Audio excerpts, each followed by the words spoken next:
What's going on, y'all? KMBest here. Let's take a look at the best decks to climb in this wide open new metagame. The fascinating thing about the nerf to Lockjaw is it has really shaken up the metagame, not just in terms of what decks are viable, but in terms of what roles in the metagame are being filled. With so much of the metagame wrapped up in Thanos and Hela previously, both of which were decks that were negatively impacted by the Lockjaw nerf, we end up in a situation where we're not actually sure what the deck that goes the tallest is, what the best interactive deck is, what deck is trying to fill the Thanos role of optimizing for just doing as much stuff as possible, what stuff is possible to do, and what stuff is important to do. This is all sort of up in the air, which means that right now, this is the right time to play your pet deck and see if it can fit into this wide open meta, because there are honestly very few constraints on it. I honestly can't believe I'm starting here, and I should say this is not a tier list based entirely on power or anything like that. It's more of just a deck rundown this time because of all the uncertainty around what's actually good and because of how in flux this meta seems to be. However, discard has occupied an actual role in this metagame, and that is the role of deck that goes pretty big and doesn't get obliterated by Shang-Chi. That's an important role to occupy. Decks like Silky Smooth and Brood Abs have occupied this role before. Decks like Loki even have occupied this role before. This is an actual role that is currently being occupied by a deck, and I feel like this is one of the actual, not necessarily pillars of the metagame, but a guidepost for understanding how the rest of the meta unfolds. Discard as a deck is looking to put a lot of points on the board and threaten your opponent by being a points deck, but also be very difficult to interact with. There's not as much Enchantress in the metagame as there usually is, and because of the lack of Enchantress, Morbius ends up being extremely large. There's not as much Shadow King as there previously was. That means cards like Meek and the Collector can scale up very high. These are legitimate considerations to take into account. Discard is a legitimate deck with the addition of Proxima Midnight, and filling that role is an important thing to understand because not only does it fill that role in the context of not losing to Shang-Chi, it also fills that role in the context of not losing to Loki. Unlike Silky Smooth, and to a different extent Brood Abs, this deck, when your opponent plays the card Loki, is not going to give them most of the power that you get. There's too much finicky stuff in this deck. Maybe they get Dracula without Apocalypse. Maybe they can't get rid of all the cards in their hand. Their Morbius is smaller than your Morbius. These are super winnable games against opponents when they play the card Loki, and that is kind of the key thing to understand.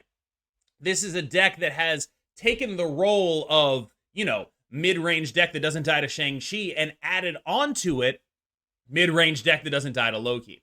That's an important thing to do.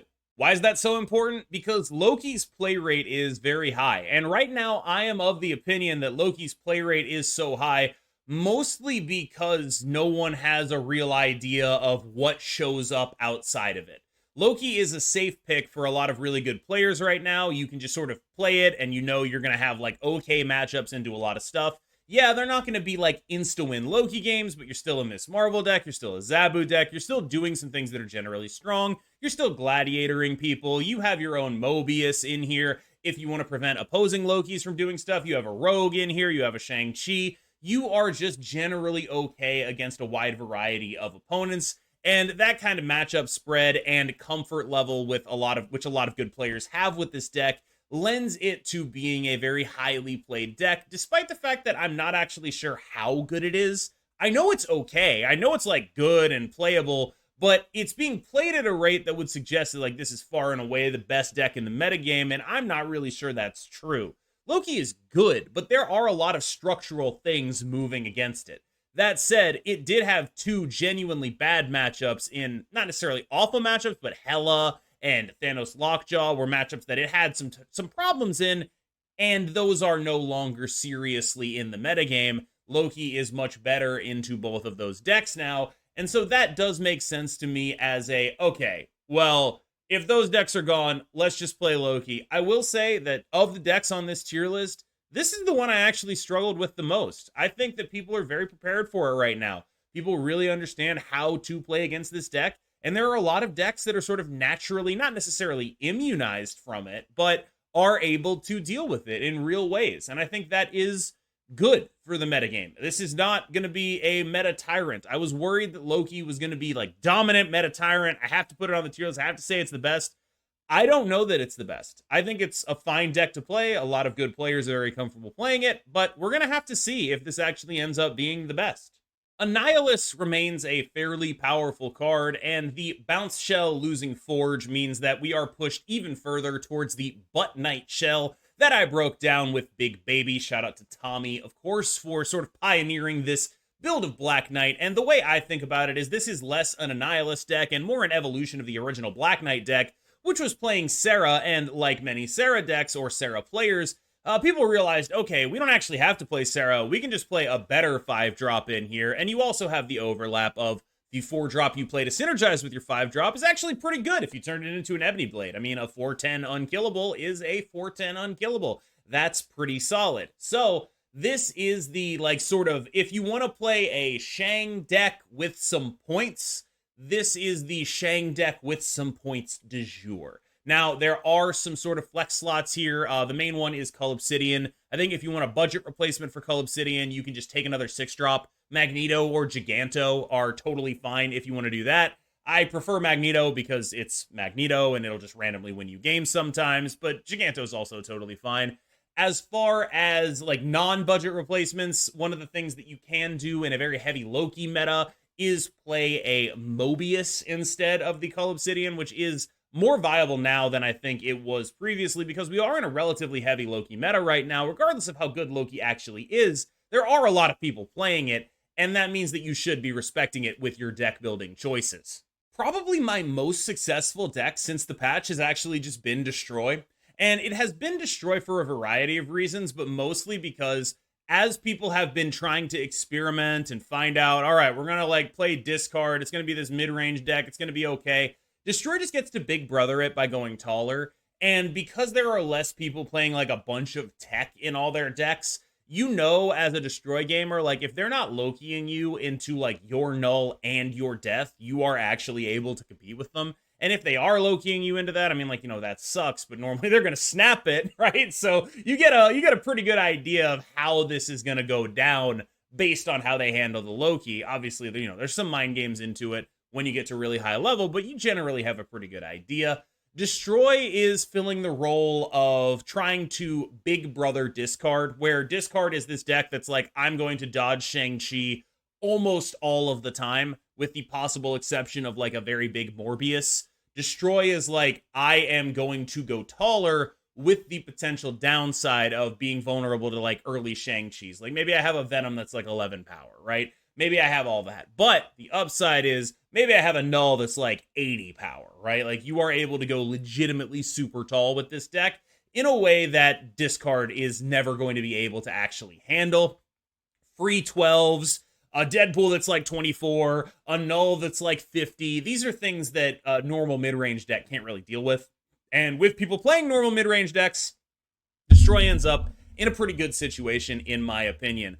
I am shocked that I'm talking this nicely about Destroy, but I can't argue with what I've been able to do with the deck. I can't argue with the position it seems to be able to fill in the metagame. I think that if you're a Destroy fan, this is as good a time as any to play it. Yo Woody has been putting a lot of effort into reviving Darkhawk, and this, of course, is his build of the list.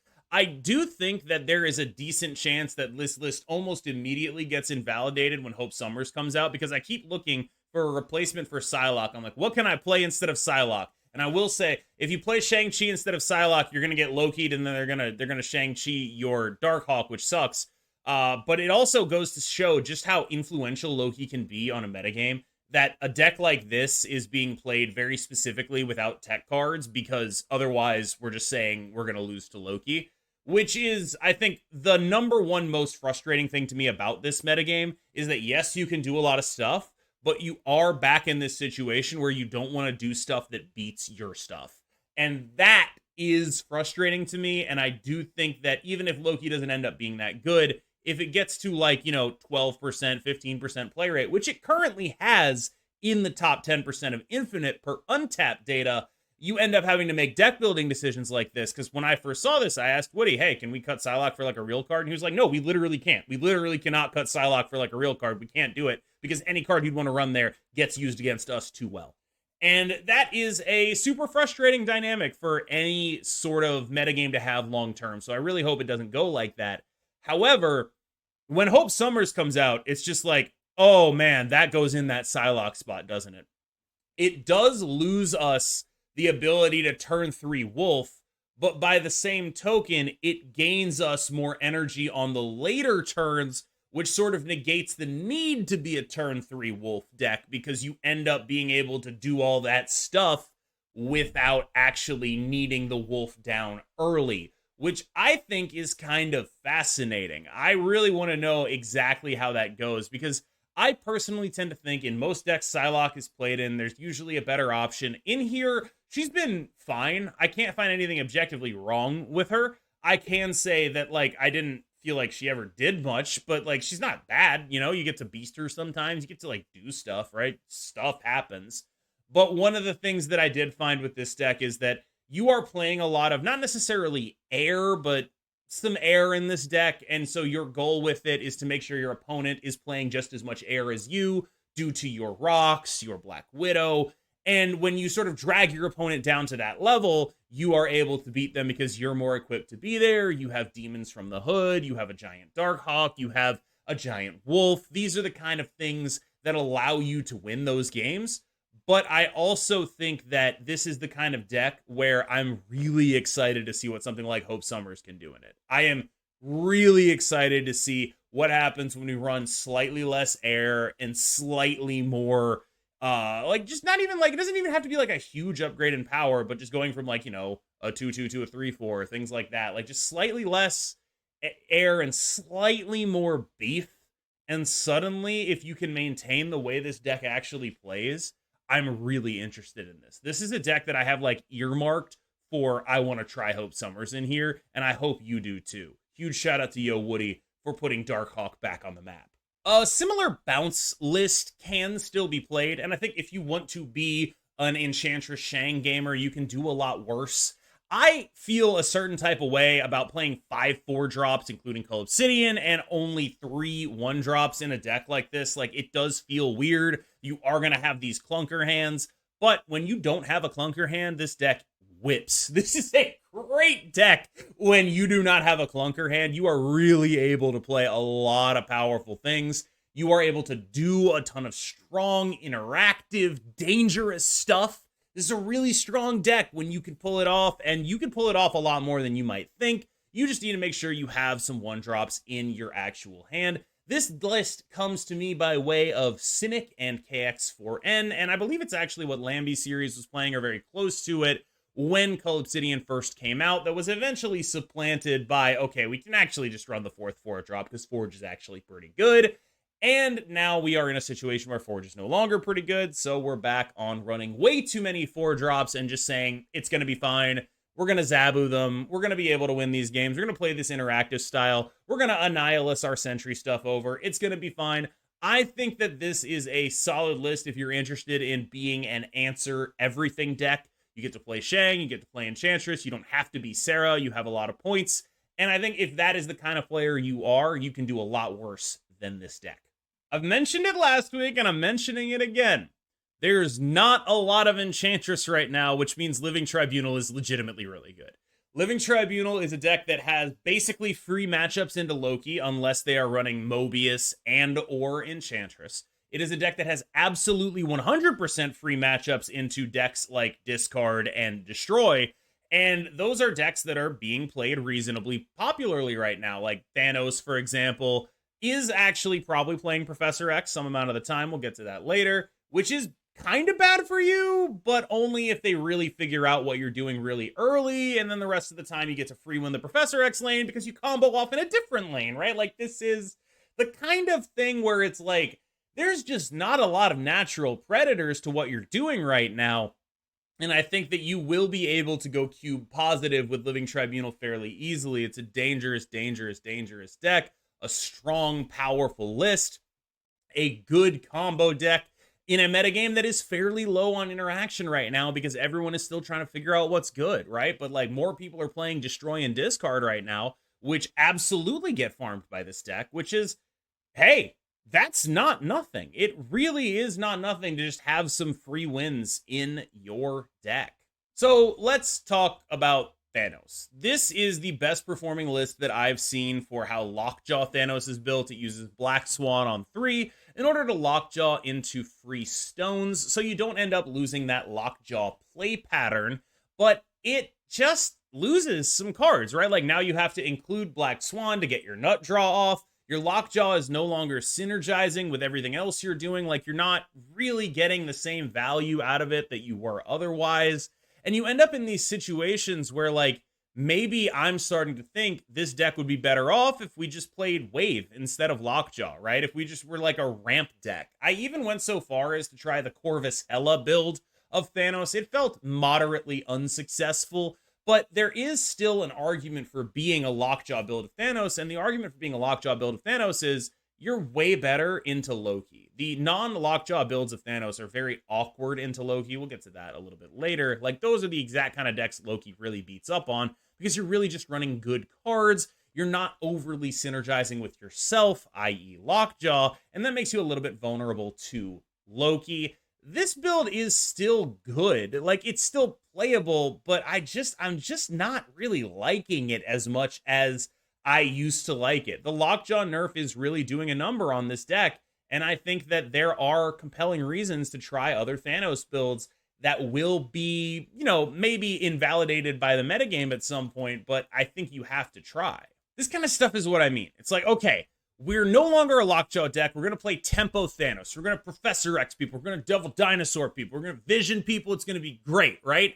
And it's like, this is the exact kind of Thanos deck that gets insanely farmed by the card Loki, where you're just like playing, you know, Cull Obsidian and Gladiator and Goliath, and it's just like, those are all cards that when Loki gets them, they're just like, oh, thank you so much for this, right? And because you're not a Lockjaw deck, because you're not a Scar deck anymore, you are not going asymmetric with your power the way they are, right? Like, Lockjaw is what allowed you to keep up with Loki, because they would Loki and they wouldn't be able to do Lockjaw stuff the way you would, so you would still be cheating in a way they couldn't copy. Scar is similar. You would be cheating Scar in a way they couldn't copy. Blob, even, it's like you're cheating in a way they can't copy because your Blob is going to probably be bigger than their Blob, right? They only have 3 cards left in the deck. It's fine. But when you end up in these situations with this deck, it's like, okay, well, they just Goliath you, right? Like, hey, them getting Goliath for 5 is nuts. They Gladiator you, they Cull Obsidian you. A lot of these cards are actually symmetrical. Like, they're better for the Loki deck when they Loki them than they are for you. And that is the fascinating thing about Thanos recently, is that every Thanos build had been converging on this Lockjaw thing that was good into Loki. And I think one of the weird things about this metagame is so many decks were just incidentally good into Loki by virtue of being a Lockjaw deck, right? Like, just being a Lockjaw deck did a lot for that matchup because it was something they couldn't really copy. And now with the nerf to Lockjaw, it's like, okay, Loki is back in the metagame, but there are still all these decks that are just like, not necessarily immune to Loki, but where you're like 50-50ing the Loki. Like, if your opponent is an Annihilus deck and you play Loki and you don't get the Annihilus and you're just like, oh, well, I guess I die. Your opponent is a Destroy deck. You play a Loki. You don't get the Null and you don't get the Death. You're like, okay, I guess I die. Like, there's just so many decks that are not instantly dead to the card, right? And this Thanos deck kind of instantly is dead to the card. And that actually puts it in a really awkward situation, because this is the one I'd rather play into a variety of other matchups. But if you get Loki'd, you're just like one of the few decks in the metagame where you get Loki'd and you're just like, oh, I'm for sure dead here. I am for sure 100%. There's nothing I can do. I'm gonna die, because the cards they get are gonna be great no matter what. There's not enough bad cards in my deck for them to get. They're gonna kill me. And that is a fascinating spot to be in. Like, I am really compelled by this dynamic between the two Thanos decks and Loki generally, and just how this metagame is shaping up. Just how many ways there are to not be instantly dead to the card Loki, and then to see Thanos building itself back into a deck that is instantly dead to the card Loki. Fascinating. Phoenix Force is still a deck you can play. I personally have been a little bit more partial to the Shuri Nimrod deck, courtesy of Mickey recently. Like, I have generally enjoyed doing the Shuri Nimrod stuff a little bit more, and that is because there are just a lot of decks right now where if you play Shuri Nimrod, you're just going to win the game. Loki is like the prominent example of just like, you know, I don't actually have to do anything. I can just wait until turn 4, play Shuri, play Nimrod, you die. And doing stuff like that is legitimately a powerful thing to do because it makes the Loki player incentivized to snap you. You get to see all the things that they're doing. You get to figure out, all right, am I going to do my combo? You have all this information and they just don't. I've played games of Loki where my opponent did absolutely nothing except play a Shuri on 4. And it's like, oh, if you snap, I actually have to leave. I'm actually just dead if you Nimrod me. I cannot beat that. And I think that that is a viable thing to include in the Phoenix Force deck. I mean, this deck has been around for a while. Don't get me wrong. This isn't like a, ooh, KMBest, he's innovating the metagame. This is like a common thing to do. But I think right now probably is the right time for it. At the tail end of the tier list, She-Naut still exists, but I think She-Naut's in a little bit of a worse position than it otherwise would be right now, because of just how many decks are able to take advantage of the magic. And I don't mean by turning it off. I just mean like there's a lot of decks that just do points and can compete with you on points, right? Like She-Naut's whole premise is this 20 power plus 10 power is going to be bigger than what you're doing. But it's like if you give Destroy that extra turn, it probably won't be. If you give Discard even that extra turn, there's a chance it won't be there either. So you end up really being a leech deck. And so you should play this deck if you are a leech gamer. You want to leech people, this is probably the shell to do it in. I also will say, I've seen some interesting like leech stuff in Discard where like you end up cutting Swarm and you want to be a MODOK on 6 deck, so you leech on 5, MODOK on 6, your Dracula gets the Apocalypse, you play a bunch of free stuff. That's also pretty compelling to me. I kind of like what's going on there. This might not even be the best leech deck of leech decks, which is a bit of a tough thing to be if you're going to be a She-Naut deck. That said, I still think it's fine. I just think that like there's some real fluctuations in what makes decks good that are happening right now. And right now, there's a lot of decks that can do a lot of points if you're not leeching them.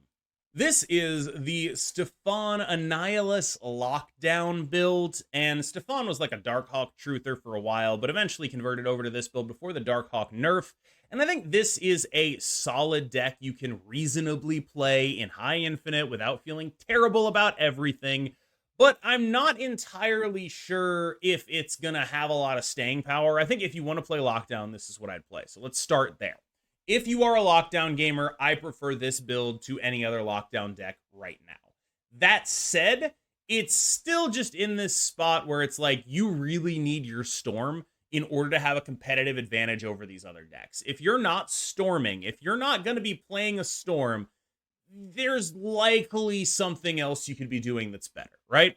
Now, if you are playing a Storm, when you play a Storm, this becomes like one of the best decks in the game, right? Like you storm the right lane, you Annihilus over the -10 Void, it's gross. You storm the left lane, you play your 10 power dude there, it's gross. Like there's a lot of really gross stuff you could do with a Storm and an Alioth. Like this is a very straightforward, I'm going to win 2 lanes kind of deck. And that is very, very powerful. One major downside of this list is just how reliant it is on actually drawing Annihilus in order to make those lines plausible. And so for that reason, I tend to prefer other Annihilus decks. Like, you know, even the Bounce one has a beast in there to pick up your bad stuff if you need it. This deck has no ability to recover if you don't draw the Annihilus, but if you do draw the Annihilus, it does end up extremely powerful. All right, y'all, I hope you enjoyed this deck rundown. I really hope you guys find success with some of the decks from this list. There are honestly probably more that I could have put on here, but I either didn't have the personal experience with or wasn't sure how they matched up into this metagame currently. I think one good example is Sarah. It's just a deck I haven't played since this change to the metagame, and it's just like, it just doesn't really strike me as something that's like incredibly impactful, but you can totally play it, and so I want you to take this as encouragement, right? This is a very open metagame. There are not a lot of defined roles yet. And until those roles are defined, until decks start occupying spaces and saying, I am the best at doing this thing, I am the best at being this kind of deck, until that starts happening, there's so much up in the air. So if you have an idea of what deck is laying claim to a certain space, let me know in the comments below. As an example, I think Discard is currently attempting to lay claim to the silky smooth / brood abs space of being a deck that is good mid-range points but does not lose to Shang-Chi. If you have any other decks that you think lay claim to a specific space being the best deck at doing X, let me know in the comments below. As always, I've been KMBest. You've been phenomenal. I will see you in the next one.